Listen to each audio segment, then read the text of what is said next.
नमस्कार, मैं गरिमा। ये है जागो हिमाचल 365 टीवी। डर के नहीं डट के, और आप देख रहे हैं हिलकुश न्यूज़। पेश है आज की जरूरी सूचना। कोरोना कर्फ्यू की छूट अवधि में बढ़ोतरी पर व्यापारी वर्ग ने जताई खुशी। कोरोना से जंग में सरकार के प्रयासों को सराहा, सामूहिक योगदान का किया आह्वान। प्रदेश में लागू कोरोना कर्फ्यू के दौरान आर्थिक व अन्य गतिविधियों को मिली छूट का विभिन्न लोगों ने स्वागत किया है। स्थानीय व्यापारियों का कहना है कि इस महामारी के संक्रमण को रोकने के लिए कोरोना कर्फ्यू जैसे कुछ कठोर कदम उठाए जाने की समय मांग कर रहा है। इसके बावजूद प्रदेश सरकार ने हर वर्ग को राहत देने का प्रयास किया है। हमीरपुर शहर के व्यवसायी नितिन शर्मा का कहना है कि प्रदेश सरकार ने व्यवसायियों के हित को देखते हुए कोरोना कर्फ्यू के दौरान व्यावसायिक गतिविधियों की समय अवधि बढ़ाने की सराहनीय फैसला किया है।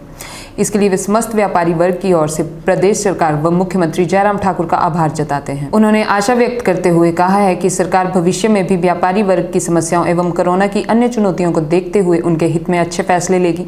उन्होंने व्यापारिक वर्ग से अनुरोध किया है कि सामूहिक तौर पर ही कोरोना की इस जंग को जीता जा सकता है। ऐसे में वे अपने प्रतिष्ठानों में कोविड-19 संबंधित निर्देशों की अनुपालना सुनिश्चित करने में सरकार व प्रशासन का सहयोग करें। भोरन क्षेत्र की ग्राम पंचायत पंजोत के किराना व्यवसायी संजीव कुमार ने बताया कि सरकार द्वारा दुकानें खोलने की समय में की गई बढ़ोतरी से व्यापारी एवं ग्राहक दोनों को ही राहत पहुंची है, जिसके लिए उन्होंने मुख्यमंत्री जयराम ठाकुर का आभार जताया है। समय अवधि बढ़ने से उन्हें सामान बेचने में अधिक सुविधा हुई है, वहीं दुकान पर भीड़ भी नहीं लग रही। समय अधिक होने से लोग अलग अलग अवधि में खरीद को पहुंच रहे हैं। टूका गाँव में किराना व्यापारी नवल किशोर ने व्यापारिक गतिविधियों में छूट की अवधि 3 से बढ़कर 5 घंटे करने के लिए जयराम सरकार को तहे दिल से आभार व्यक्त। उन्होंने कहा कि इससे व्यापारी वर्ग को काफी लाभ हुआ है। उन्होंने कहा कि वे कोविड-19 नियमों के अनुरूप ही कार्य करने को प्राथमिकता देते हैं। उपायुक्त देवश्वेता वनिक का कहना है कि सरकार के निर्देश के अनुसार कोरोना कर्फ्यू में छूट अवधि के दौरान कोविड-19 से संबंधित सभी मानक संचालन प्रक्रियाओं का पालन सुनिश्चित करने के लिए स्थानीय प्रशासन एवं संबंधित विभागों को आदेश दिए गए हैं। उन्होंने लोगों से भी आग्रह किया है कि वे बहुत आवश्यक होने पर ही घरों से बाहर निकलें, सार्वजनिक स्थलों पर डबल मास्क पहनें और एक दूसरे से उचित दूरी बनाए रखें, सैनिटाइजर या साबुन से ही हाथ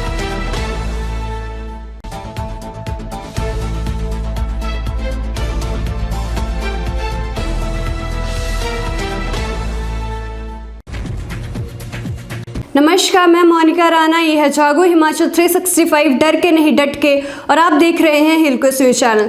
तो चलिए शुरू करते हैं आज की खबरों के साथ। कोरोना की तीसरी लहर की आशंका के बीच हिमाचल में होगा बीमार बच्चों का सर्वे। हिमाचल में 24 जून को दस्तक देगा मानसून। मई में हुई कम बारिश। एक दिन में 250 से अधिक कोरोना टेस्ट लिए तो मिलेंगे 11,500 रुपये। सरकार ने लिया फैसला। गैर शिक्षकों की भर्ती जल्द करवा सकता है एसपीयू शिमला। हिमाचल के मैदानी भागों में 8 जून तक मौसम साफ। मध्य और उच्च पर्वतीय जिलों में 4 दिनों तक बारिश। पाकिस्तान ने तोड़ा संघर्ष विराम। जम्मू कश्मीर के अरनियाक सेक्टर में की गोलीबारी। हिमाचल की बागवानी को 254 करोड़ का नुकसान। कैबिनेट में चर्चा के बाद केंद्र से मांगेंगे मुआवजा। परवाणु शिमला 4 लेन पर सनवारा के पास टोल फीस वसूली मामले पर सुनवाई 3 जून तक टली। अब खबरें विस्तार से। कोरोना की तीसरी लहर की आशंका के बीच हिमाचल में होगा बीमार बच्चों का सर्वे। हिमाचल सरकार कोरोना की तीसरी लहर की आशंका को देखते हुए प्रदेश में बीमार बच्चों का सर्वे कराने की तैयारी कर रही है। डॉक्टरों की टीमें लोगों के घर घर जाकर सर्वे करेगी। साधारण बीमारी का इलाज मौके पर किया जाएगा, जबकि गंभीर बीमारी से पीड़ित बच्चों को अस्पताल शिफ्ट किया जाएगा। स्वास्थ्य सचिव अमिताभ अवस्थी ने बताया कि सर्वे में बीमार बच्चों की पहचान की जाएगी। कोरोना के संभावित तीसरी लहर के चलते डॉक्टरों की टीमें लोगों के घर घर जाकर बीमार बच्चों का इलाज करेगी। सभी सीएमओ को डॉक्टरों की टीमें तैयार करने के निर्देश दे दिए गए हैं। उल्लेखनीय है कि प्रदेश में कोरोना की दूसरी लहर कहर बनकर बरपी है। दूसरी लहर में 2000 से ज्यादा लोगों की मौत हुई है, जबकि हजारों लोग वायरस की चपेट में आ चुके हैं। इसको ध्यान में रखते हुए सरकार ने तीसरी संभावित लहर से निपटने की तैयारियां शुरू की हैं। हिमाचल में 24 जून को दस्तक देगा मानसून। मई में हुई कम बारिश। हिमाचल प्रदेश में इस बार 24 जून को मानसून दस्तक देगा। मौसम विभाग ने मानसून सीजन के दौरान सामान्य से अधिक बारिश की संभावना जताई है। वहीं प्रदेश में अप्रैल में सामान्य से 11% और मई में 4% कम बारिश हुई है। ऐसे में मानसून के दौरान बारिश सूबे के लिए राहत लेकर आएगी। बीते वर्ष मानसून के दौरान प्रदेश में करीब 30% कम बारिश हुई थी। मौसम विभाग के अनुसार इस बार के सीजन में अच्छी बारिश होगी। इसका लाभ प्रदेश के किसानों और बागवानों को होगा। सूबे की जीडीपी में कृषि और बागवानी का 7% तक योगदान है, जिसमें सबसे अधिक 5,000 करोड़ रुपए की बागवानी का योगदान है। एक दिन में 250 से अधिक कोरोना टेस्ट लिए तो मिलेंगे 11,500 रुपए। सरकार ने लिया फैसला। कोरोना को लेकर रैपिड एंटीजन टेस्टिंग बढ़ाने पर हिमाचल प्रदेश सरकार स्वास्थ्य उपकेंद्र दल को प्रोत्साहन राशि प्रदान करेगी। 250 से अधिक टेस्ट करने पर स्वास्थ्य उपकेंद्र के दल को अधिकतम 11,500 रुपए प्रति माह प्रोत्साहन राशि प्रदान की जाएगी। यह राशि अधिसूचित सूची के क्षेत्र में सामुदायिक स्वास्थ्य अधिकारी, एएनएम, एमपीडब्ल्यू और आशा कार्यकर्ताओं के विपरीत की जाएगी। इस प्रोत्साहन को प्राप्त करने के बाद हेल्थ वेलनेस सेंटर स्वास्थ्य उपकेंद्र व हेल्थ वेलनेस सेंटर प्राथमिक स्वास्थ्य केंद्र को कोविड-19 सीसी पोर्टल पर प्रोत्साहन और सत्यापन के बाद कलेक्शन सेंटर के रूप में नामित किया जाएगा। इसके अतिरिक्त टेली परामर्श की संख्या, ओपीडी में वृद्धि, दैनिक व मासिक रिपोर्टिंग तथा डीबीडीएमएस पोर्टल के उपयोग को भी प्रोत्साहन राशि प्रदान करने के लिए आधार बनाया जाएगा। गैर शिक्षकों की भर्ती जल्द करवा सकता है एचपी शिमला। हिमाचल प्रदेश विश्वविद्यालय 1 साल से भर्ती का हजारों युवा अभ्यर्थियों का इंतजार जल्द समाप्त हो सकता है। हिमाचल प्रदेश विश्वविद्यालय 274 पदों को भरने की प्रक्रिया जल्द शुरू करने की तैयारी कर रहा है। पहले विश्वविद्यालय प्रशासन की लेट लतीफी और उनके बाद कोरोना महामारी के कारण बी, सी और डी श्रेणी के इन पदों को भरने की प्रक्रिया अटकी हुई थी। इन पदों के लिए मांगे गए आवेदनों की छंटनी की प्रक्रिया पूरी करने के साथ ही भर्ती परीक्षा करवाने और मेरिट तैयार करने का कार्य कुछ किया जा चुका है और कुछ शेष है। अब विश्वविद्यालय प्रशासन कोरोना से बने हालात के सामान्य होने का इंतजार कर रहा है। शिक्षक भर्ती के शेष बचे पदों के साक्षात्कार जल्द शुरू करने का फैसला पहले ही ले चुका है। इसके साथ ही अब जल्द गैर शिक्षकों के 274 पदों को भरने की प्रक्रिया शुरू करने की तैयारियां भी की जा रही हैं। कुलपति प्रोफेसर सिकंदर कुमार ने बीते दिनों कर्मचारियों के सेवानिवृत्त होने पर हुए विदाई कार्यक्रम में जल्द प्रक्रिया शुरू करने की बात कही थी। उसी के मुताबिक भर्ती शाखा भर्ती के लिए होने वाली परीक्षा के प्रश्न पत्र की सेटिंग से लेकर रोल नंबर और परीक्षा केंद्र स्थापित करने का प्लान भी तैयार कर रही है। हिमाचल के मैदानी भागों में 8 जून तक मौसम साफ, मध्य और उच्च पर्वतीय जिलों में 4 दिनों तक बारिश। हिमाचल प्रदेश के निचले व मैदानी भागों में 8 जून तक मौसम साफ रहने का पूर्वानुमान है। मौसम विज्ञान केंद्र शिमला के अनुसार राज्य के मध्य पर्वतीय भागों में 2 से 5 जून तक बारिश व अंधड़ के आसार हैं। वहीं उच्च पर्वतीय भागों में 4 जून तक बारिश व हल्की बर्फबारी की संभावना है। इसके बाद इन भागों में मौसम साफ रहेगा। उधर बुधवार को राजधानी शिमला व आसपास के भागों में धूप खिलने के साथ हल्के बादल भी छाए हुए हैं। प्रदेश के कांगड़ा, मंडी, शिमला और सिरमौर जिले के कुछ भागों में आज अंधड़, आकाशीय बिजली का येलो अलर्ट जारी हुआ है। बता दें, बीते दिनों से प्रदेश में बिगड़े मौसम से पल्म, चेरी, खुरमानी का तुड़ान रुक गया। ऊपरी शिमला में सोमवार को हुई ओलावृष्टि से सेब की फसल को कई जगह भारी नुकसान हुआ। 10 से 15 मिनट में ही किसानों की 3 से 4 माह की मेहनत बर्बाद हो गई। उधर प्रदेश में 10 जून से प्री मानसून की बौछारें पड़ने की संभावना है। 25 जून तक हिमाचल में मानसून की भी दस्तक देने का पूर्वानुमान है। पाकिस्तान ने तोड़ा संघर्ष विराम, जम्मू कश्मीर के अर्निया सेक्टर में की गोलीबारी। पाकिस्तान ने बुधवार को जम्मू कश्मीर के अर्निया सेक्टर में अंतर्राष्ट्रीय सीमा संघर्ष विराम का उल्लंघन करते हुए गोलीबारी की। पाकिस्तान ने बुधवार को जम्मू कश्मीर के अर्निया सेक्टर में अंतर्राष्ट्रीय सीमा पर संघर्ष विराम का उल्लंघन करते हुए गोलीबारी की। आधिकारिक सूत्रों ने बताया कि पाकिस्तानी सैनिकों ने बिना किसी उकसावे के बुधवार सुबह अर्निया सेक्टर में अंतर्राष्ट्रीय सीमा पर करीब 20 से 25 राउंड की गोलीबारी की। सूत्रों ने बताया कि सीमा सुरक्षा बलों बीएसएफ के जवानों ने पाकिस्तान की इस गोलीबारी का मुंह तोड़ जवाब दिया। पाकिस्तान की गोलीबारी में किसी के हताहत या किसी तरह के नुकसान की कोई सूचना नहीं है। इससे पहले 18 मई को बीएसएफ के जवानों ने सांवा सेक्टर में घुसपैठ की कोशिश को नाकाम किया। इससे पहले 18 मई को बीएसएफ के जवानों ने सांवा सेक्टर में घुसपैठ की कोशिश को नाकाम किया और इस दौरान एक घायल घुसपैठियों को पकड़ लिया था। वहीं बीएसएफ ने 14 मई को सीमावर्ती सांबा जिले पाकिस्तान की तरफ से ड्रोन से गिराए जाने वाले हथियारों और गोला बारूद का जखीरा बरामद किया था। की बागवानी को 254 करोड़ का नुकसान, कैबिनेट में चर्चा के बाद केंद्र से मांगेंगे मुआवजा। हिमाचल प्रदेश की सेब व स्टोन फ्रूट की बागवानी को 254 करोड़ रुपए का नुकसान आंका गया है। राज्य सरकार ने कोरोना कर्फ्यू से पहले यहां आकलन करने के लिए कहा था, जिसके बाद मंगलवार को सरकार को इसकी रिपोर्ट सौंप दी गई थी। यहां बागवानी मंत्री महेंद्र सिंह ठाकुर को यह रिपोर्ट विभाग ने सौंपी है, जिसमें कहा गया है कि बर्फबारी व ओलावृष्टि से 254 करोड़ रुपए का नुकसान हुआ है। यह नुकसान सर्दियों में हुई बर्फबारी का नहीं, बल्कि मार्च महीने में हुई बर्फबारी का है। बुधवार को न्यायाधीश सुरेश्वर ठाकुर व न्यायाधीश संदीप शर्मा की खंडपीठ के समक्ष इस मामले की सुनवाई हुई। वरिष्ठ अधिवक्ता व हिमाचल प्रदेश बार काउंसिल के चेयरमैन के निधन के कारण कोर्ट में बुधवार को अब्स्टेन रहा। याचिकाकर्ता के अनुसार सनवारा टोल प्लाजा पर ली जा रही टोल फीस गैर कानूनी है। याचिकाकर्ता के अनुसार सनवारा टोल प्लाजा पर ली जा रही टोल फीस गैर कानूनी है, क्योंकि इस सड़क की हालत दयनीय है। यह सड़क यातायात के लिए ठीक नहीं है। टोल प्लाजा को परवाड़ू से शिमला तक 4 लेन पूरा होने पर स्थापित किया जाना था, लेकिन 4 लेन का कार्य अभी पहले चरण में चंबा घाट तक का ही पूरा हुआ है। उल्लेखनीय है कि national highway authority of India की ओर से सनवारा में स्थापित टोल प्लाजा पर 19 अप्रैल से टोल लेना शुरू किया गया था। अभी के लिए बस इतना ही। मैं मोनिका राणा आपसे विदा लेती हूँ। देखते रहिए हिलक्वेस्ट न्यूज चैनल। धन्यवाद। हेलो हिमाचल 365 टीवी, सूचना, समाचार, मनोरंजन, एजुकेशन और भी बहुत कुछ लेकर आ रहा है। This is Himachal 365 TV and you're watching Hillquist News. I am Garima. मेरा नाम है आशीष।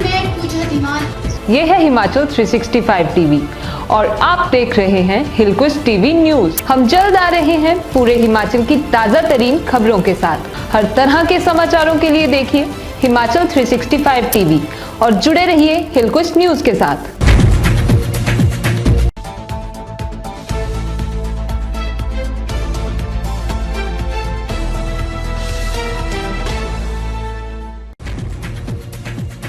नमस्कार, मैं गरिमा। ये है जागो हिमाचल 365 टीवी, डर के नहीं डट के, और आप देख रहे हैं हिलक्विस्ट न्यूज़। बढ़ते हैं आज के मुख्य समाचारों की तरफ। फाइजर और मॉडर्ना वैक्सीन का भारत में आने का रास्ता साफ, नहीं होगा ट्रायल। कोरोना कर्फ्यू 14 तक बढ़ाने की सिफारिश, बंदिशों पर अंतिम निर्णय 5 जून की कैबिनेट में। दूसरी लहर का प्रकोप लगातार जारी, 2 महीने में 15,000 संक्रमित। अब चिल्ड्रन वार्ड पर दें ध्यान, बच्चों के लिए चिंताजनक साबित हो सकती है 3rd स्टेज। पुल से गिरा ट्रक, 2 की मौत। 70,000 शिक्षकों की वैक्सीन के आदेश, टीकाकरण के लिए ब्लॉक प्रोजेक्ट ऑफिसर नियुक्त। पपरोला अस्पताल में एक भी मरीज दाखिल नहीं, आयुर्वेदिक हॉस्पिटल के सभी 220 बेड खाली। वन विभाग खोलेगा 3 कंट्रोल रूम। अब समाचार विस्तार से। फाइजर और मॉडर्न वैक्सीन का भारत में आने का रास्ता साफ, नहीं होगा ट्रायल। कोविड महामारी से जूझ रहे भारत के लिए एक अच्छी खबर है। विदेशी कोरोना वैक्सीन का भारत आने का रास्ता अब आसान हो गया है और वैक्सीन को लोकल ट्रायल से नहीं गुजरना होगा। भारत की दवा नियामक संस्था यानी DCGI ने अब फाइजर और मॉडर्ना जैसी विदेशी वैक्सीन को जल्द से जल्द भारत लाने के लिए इनके अलग से ट्रायल कराने की शर्तों को हटा दिया है। सीधे समझें तो जिन वैक्सीन को विश्व स्वास्थ्य संगठन या अमेरिका FDA से आपातकालीन इस्तेमाल की मंजूरी मिल चुकी होगी, उन्हें भारत में ट्रायल से नहीं गुजरना होगा। इस संबंध में DCGI चीफ विजय सोमानी ने नोटिस भी जारी किया है। कोरोना कर्फ्यू 14 तक बढ़ाने की सिफारिश, बंदिशों पर अंतिम निर्णय 5 जून की कैबिनेट में। कोविड समीक्षा बैठक में प्रदेश के जिलों में कोरोना कर्फ्यू को 14 जून तक बढ़ाने की सिफारिश की गई है। इसमें मौजूद सभी बंदिशों को 1 सप्ताह और आगे बढ़ाने पर सहमति जताई गई है। मौजूदा बंदिशें 7 जून सुबह 6 बजे तक लागू की गई हैं। इसके आगे का फैसला लेने के लिए 5 जून को कैबिनेट की बैठक बुलाई गई है। इसके चलते मुख्यमंत्री जयराम ठाकुर ने जिलों की फीडबैक के लिए मंगलवार को कोविड समीक्षा बैठक बुलाई। इसमें सभी जिलों के DC, SP और मुख्य चिकित्सा अधिकारियों सहित MS जुड़े। सचिवालय में बुलाई गई इस बैठक में राज्य सरकार के उच्च अधिकारी भी मौजूद रहे। मुख्यमंत्री ने कोरोना की स्थिति और भविष्य की प्लानिंग को लेकर सभी से फीडबैक मांगा। खास है कि जिलों के सभी अधिकारियों ने बैठक में वर्चुअली जुड़ने का एक सुर में कोरोना कर्फ्यू की बंदिशों को 1 सप्ताह और आगे बढ़ाने का आग्रह किया। स्वास्थ्य अधिकारियों और सरकार की अफसरशाही ने भी इस हक में अपना मत दिया। हालांकि अब अंतिम निर्णय 5 जून की कैबिनेट में लिया जाएगा। दूसरी लहर का प्रकोप लगातार जारी, 2 महीने में 15,000 संक्रमित। पूरे प्रदेश सहित मंडी जिले में भी कोरोना संक्रमण की दूसरी लहर का प्रकोप लगातार जारी है। इस बात का अंदाज़ा इसी से लगाया जा सकता है कि जिले में पिछले 2 महीने में 15,000 लोग संक्रमित हुए हैं। वहीं 220 लोगों की मौत हुई है। स्वास्थ्य विभाग के अनुसार मार्च 2021 तक जिला में 1,200 मामले सामने आए थे, वहीं 120 लोगों की मौत हुई थी। जोनल अस्पताल मंडी मुख्य चिकित्सा अधिकारी डॉक्टर देवेंद्र शर्मा ने बताया कि जिला में अब तक 2 लाख के करीब लोगों की सैंपलिंग की गई है। जिला में आज दिन तक कोरोना संक्रमण के 25,392 मामले सामने आ चुके हैं। मंडी जिला में कोरोना संक्रमण की मृत्यु दर 1.2% है, जो कि प्रदेश के अन्य जिलों से कम है। अब चिल्ड्रन वार्ड पर ध्यान दें, बच्चों के लिए चिंताजनक साबित हो सकती है 3rd स्टेज। मुख्यमंत्री जयराम ठाकुर ने कहा है कि अनुमानों के अनुसार कोरोना वायरस की तीसरी लहर बच्चों के लिए चिंतामय साबित हो सकती है। इसलिए सभी स्वास्थ्य संस्थानों में बाल रोग वार्ड और सेवाओं को सुदृढ़ करने पर अधिक बल दिया जाना चाहिए। उन्होंने कहा कि बाल रोग से संबंधित स्वास्थ्य अधोसंरचना को मजबूत बनाने पर विशेष ध्यान दिया जाना चाहिए। उन्होंने कहा कि प्रदेश में गर्भवती महिलाओं के टीकाकरण की संभावनाएं तलाशी जानी चाहिए। मुख्यमंत्री जयराम ठाकुर ने मंगलवार को वर्चुअली उपायुक्तों, पुलिस अधीक्षकों, मुख्य चिकित्सा अधिकारियों, सभी चिकित्सा महाविद्यालयों के प्रधानाचार्यों और चिकित्सा अधीक्षकों के साथ प्रदेश में कोविड-19 की स्थिति की समीक्षा की। इस अवसर पर सीएम ने कहा, चिकित्सा जगत के लोगों को कोरोना संक्रमण की संभावित तीसरी लहर से प्रभावी तरीके से निपटने के लिए पहले ही संभावित आवश्यकताओं और आपूर्ति संबंधित कार्य योजना बनानी चाहिए। जयराम ठाकुर ने कहा कि अब प्रदेश धीरे धीरे दूसरी लहर से बाहर आ रहा है। उन्होंने कहा कि अभी भी और अधिक सतर्क रहना होगा, क्योंकि महामारी अभी समाप्त नहीं हुई। कोरोना मामलों में धीरे धीरे कमी के साथ साथ प्रदेश के लोग लापरवाह हो सकते हैं, इसलिए लोगों को अधिक सतर्क रहने के लिए प्रेरित किया जाना चाहिए। पुल से गिरा ट्रक, 2 की मौत। औद्योगिक कस्बे नालागढ़ के तहत महादेव पुल पर बियर से लदे एक ट्रक के अनियंत्रित होकर पुल से नीचे गिर जाने से ट्रक सवार 2 युवकों की मौत हो गई, जबकि 2 अन्य गंभीर रूप से घायल हो गए। घायलों का CHC नालागढ़ में उपचार चल रहा है। पुलिस ने शव को कब्जे में लेकर हादसे के कारणों की पड़ताल शुरू कर दी है। नालागढ़ से एक ट्रक बियर लादकर स्वारघाट की ओर जा रहा था। जैसे ही महादेव पुल के पास पहुंचा तो तेज रफ्तार में अनियंत्रित होकर पुल के नीचे लुढ़क गया। 70,000 शिक्षकों की वैक्सीनेशन के आदेश, टीकाकरण के लिए ब्लॉक प्रोजेक्ट ऑफिसर नियुक्त। राज्य के 18,000 सरकारी स्कूलों में सेवाएं देने वाले 70,000 से ज़्यादा शिक्षकों को कोरोना का टीका लगेगा। छात्रों को स्कूल बुलाने से पहले शिक्षकों को टीका लगाया जाना अनिवार्य है, ताकि लाखों छात्रों को कोरोना का खतरा न रहे। उच्च शिक्षा विभाग ने इस बात पर मंगलवार को सर्कुलर जारी कर दिया है। वहीं स्कूल प्रिंसिपल को निर्देश दिए गए हैं कि वैक्सीनेशन को गंभीरता से भी लिया जाए। राज्य में कोविड के बीच निजी और सरकारी स्कूलों को खोलने से पहले सभी शिक्षकों को कोरोना वैक्सीन लगेगी। उच्च शिक्षा निदेशक डॉक्टर अमरजीत शर्मा की ओर से इस बारे में सभी जिला उप निदेशकों को सर्कुलर जारी कर दिया गया है। राज्य सरकार की ओर से इसे मंजूरी दे दी गई है और इसे लेकर प्रक्रिया शुरू भी कर दी गई है। इसके तहत प्रदेश के सभी जिलों के ब्लॉक प्रोजेक्ट अधिकारी को नोडल अधिकारी नियुक्त किया गया है। शिक्षा विभाग ने इन अधिकारियों को निर्देश दिए हैं कि वे अपने अपने ब्लॉक में कार्यरत निजी व सरकारी स्कूलों के सभी शिक्षकों को वैक्सीन लगाना सुनिश्चित करें। पपरोला अस्पताल में एक भी मरीज दाखिल नहीं, आयुर्वेदिक हॉस्पिटल के सभी 220 बेड खाली। प्रदेश का एकमात्र आयुर्वेदिक महाविद्यालय पपरोला जब से कोविड केयर सेंटर बना है, तब से इसमें 220 बिस्तरों वाले अस्पताल में मरीजों का आना ही कम हो गया है। यही नहीं, हालत ऐसे हो चुके हैं कि मौजूदा समय में 220 बिस्तरों वाले इस अस्पताल में एक भी मरीज दाखिल नहीं है। जिस अस्पताल में प्रतिदिन 300 से 400 के बीच OPD रहती थी, इसकी संख्या मात्र 100 से 150 तक रह गई है। उनमें से भी किसी मरीज को चिकित्सकों द्वारा दाखिल ना करना सोचने का विषय है। कोविड का बहाना बनाकर यहाँ पर सिर्फ OPD ही चल रही है, जबकि IPD में इस समय एक भी मरीज दाखिल नहीं है। जो भी मरीज यहाँ पर आ रहे हैं उन्हें OPD में दवाइयाँ देकर भेज दिया जा रहा है।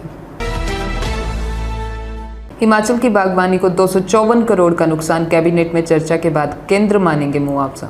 हिमाचल प्रदेश की सेब व स्टोन फ्रूट की बागवानी को 254 करोड़ रुपए का नुकसान आंका गया है। राज्य सरकार में कोरोना कर्फ्यू से पहले यहाँ आंकलन करने के लिए कहा था, जिसके बाद मंगलवार सरकार को इसकी रिपोर्ट सौंप दी गई। यहाँ बागवानी मंत्री महेंद्र सिंह ठाकुर को ये रिपोर्ट विभाग ने सौंपी है, जिसमें कहा गया है कि बर्फबारी व ओलावृष्टि से 254 करोड़ रुपए का नुकसान हुआ है। ये नुकसान सर्दियों में हुई बर्फबारी का नहीं, बल्कि मार्च महीने में हुई बर्फबारी का है। हालांकि बागवान इससे अधिक का नुकसान बता रहे हैं, लेकिन सरकार आंकलन 254 करोड़ रुपए का है। बागवानी मंत्री महेंद्र सिंह ठाकुर का कहना है कि सेब और स्टोन फ्रूट को बड़ा नुकसान हुआ है और बागवानों को राहत देने के लिए सरकार कदम उठाएगी। वन विभाग खोलेंगे 3 control room.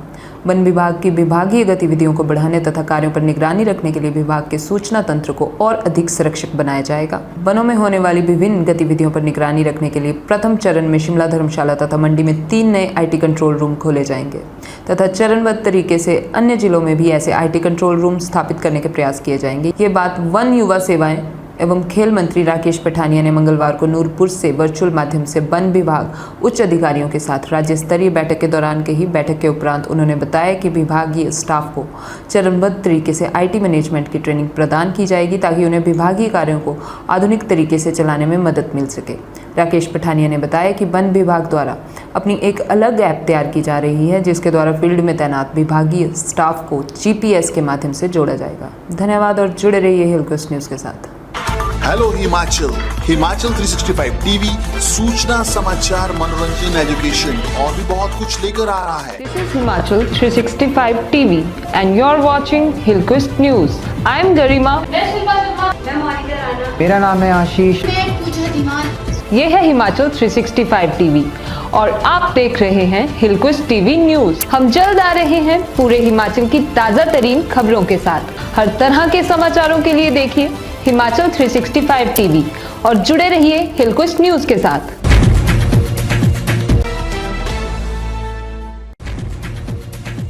Hello everyone, I'm Monica Rana. This is Jago Himachal 365 डर के नहीं डट के and you're watching Hillquist News channel. So here's top news at this hour. 921 cases, 38 deaths in Himachal Pradesh. As many as 921 COVID cases were reported in the state, taking the tally to 1,91,251. Besides, 38% died of the virus in the past 24 hours. 12 deaths were reported in Kangra, 6 in Shimla, 4 in Mandi, 3 each in Bilaspur, Solan and Hamirpur, 2 each in Kullu, Una and 1 each in Sirmaur, Lahul Spiti and Chamba. The highest number of 298 cases was reported in Kangra, followed by 104 in Shimla, 95 in Mandi, 86 in Chamba, 80 in Solan, 66 in Hamirpur, 56 in Kullu, 44 in Una, 35 in Bilaspur, 31 in Sirmaur, 14 in Lahul Spiti and 12 in Kinnaur. Denotify COVID hospitals with no positive case, said Chief Minister Jairam Thakur. Chief Minister Jairam Thakur said that gradual efforts should be made to denotify dedicated COVID hospitals that have no infected persons admitted to facilitate the treatment of patients of other diseases. He said this while presiding over a virtual meeting with all deputy commissioners, SPs, chief medical officers, principals and medical superintendents of all medical colleges of the state. 8 arrested in highway shootout case. The Nalagarh police are yet to find out the motive behind a daylight shootout which took place on the Baddi-Nalagarh highway at Khera village, in which 1 person was killed and 4 others were injured on May 24. Though an old dispute is stated to be the reason, as cross FIRs have been registered by the 2 factions in the past. What caused the rivalry is yet to be known. The shootout took place in the afternoon during the curfew hour on the main highway, which indicates that there was little fear of law among these miscreants. They not only fled the spot after the shooting, but it has put a question mark over hundreds of CCTVs installed for surveillance by the Baddi police. Baddi SP Rohit Malpani said a special investigation team is probing the case in which 2 country-made pistols, a Scorpio, 2 Swift cars and other weapons like swords, iron rods, etc. have been taken into possession. Tenders invited for widening of Pinjore-Nalagarh Road. The National Highways Authority of India (NHAI) on May 28 invited tenders for the widening of the 31-kilometer Pinjore-Nalagarh stretch for the National Highway 105 to 4 lanes. Only 17.37 km of the highway lies in Himachal, while the remaining is in Haryana. The bids will be opened on July 13. The tender value have been pitched at rupees 731.67 crore and once allotted, the project is to be completed within 910 days. The process to acquire land is underway and compensation for structures acquired is also being disbursed, said NHAI Regional Officer GS Sangha. Himachal soldiers dies of bullet injury. A soldier of the army from Bilaspur district reportedly died following a bullet injury at Jammu. It was learnt that the army authorities informed the family of Havaldar Sandeep Kumar of Khuri village in Bakroa Panchayat of Ghuwarvi subdivision of Bilaspur that the victim had committed suicide with his service gun. Officials said it was not immediately clear whether he died of accidental fire from his own weapon at Sunal camp in Akhnur sector or was it a case of suicide. It was reported that when his friend heard the sound of gunfire, they rushed to him and found him seriously injured. He was taken to Army hospital and was declared dead. India reports 1,32,788 new COVID-19 cases, 3,207 deaths. Daily positivity rate dips to 6.57%. The coronavirus spread in India has started shrinking. The country has been witnessing a sharp fall in daily COVID-19 cases. The weekly positivity rate has dropped below 5% in 344 districts, nearly half of India's 718 districts. The active case load has been witnessing a fall of almost a lakh daily for the past few days. Deaths due to COVID-19 complication has dropped below 3,000 for the past 2 days. All this indicate that COVID-19 second wave has started waning. High Court stays Sanwara toll notice issued to NHAI. The High Court issued notice to the National Highway Authority of India on a PIL petition challenging the decision of collecting tax at the Sanwara Toll Plaza in Solan. The court also stayed the collection of toll till the next date of hearing and listed the matter for today, that is June 2nd. Apart from the NHAI, the court also issued notice to the central and state governments. A division bench comprising Chief Justice L. Narayan Swamy and Justice Anup Chitkara passed the orders on a PIL plea filed by Aditya Singhal. Cancer patient left in lurch at Tanda Hospital. Patients suffering from cancer in Kangra district are not getting treatment in Tanda Medical College, the only facility for the patient in the lower Himachal region. Many patients met Deputy Commissioner Rakesh Prajapati along with their panchayat representatives and demanded that the unit in the hospital should be restarted at the earliest. The super specialty wing has been lying closed since last month. The wing caters to cancer, cardio and neuro patient. However, it was converted into a COVID hospital. The patient alleged that they were undergoing chemotherapy in the Tanda Medical College, but they have not been able to complete their treatment as the facility has been closed. Many patients fear that a break in their chemotherapy can be life-threatening. CBSE Class 12 board exams cancelled amid COVID-19. The government on Tuesday cancelled the CBSE Class 12 board exam in view of uncertain conditions due to COVID-19. CBSE will take steps to compile result of Class 12 student as per well-defined objective criteria in a time-bound manner. In case some student desire to take the exam, such an option would be provided to them. He is becoming like Kim Jong-un. No one can raise boys. Rakesh Tikait on Prime Minister Modi. Taking a well dig at Prime Minister Narendra Modi, Bharatiya Kisan Union leader Rakesh Tikait tweeted, "Speaking against the Raja means getting punished. Is he the Raja? He is becoming like Kim Jong-un so that no one can raise his voice." He also criticized center over inflation of the country, saying that if anyone raises his voice against government, he is punished. 8 killed in cylinder explosion in Uttar Pradesh, building collapses. 8 people, including 3 children, have been killed when a double-story house in Tikri village here collapsed after an LPG cylinder explosion, police said on Wednesday. 7 people have been grievously injured in the Tuesday night incident and they have been rushed to Lucknow for better treatment, officials said. The LPG cylinder exploded in the house of one Nurul Hassan around 10 p.m. on Tuesday, which led to the double-story house to collapse. 8 people died in the incident while 7 others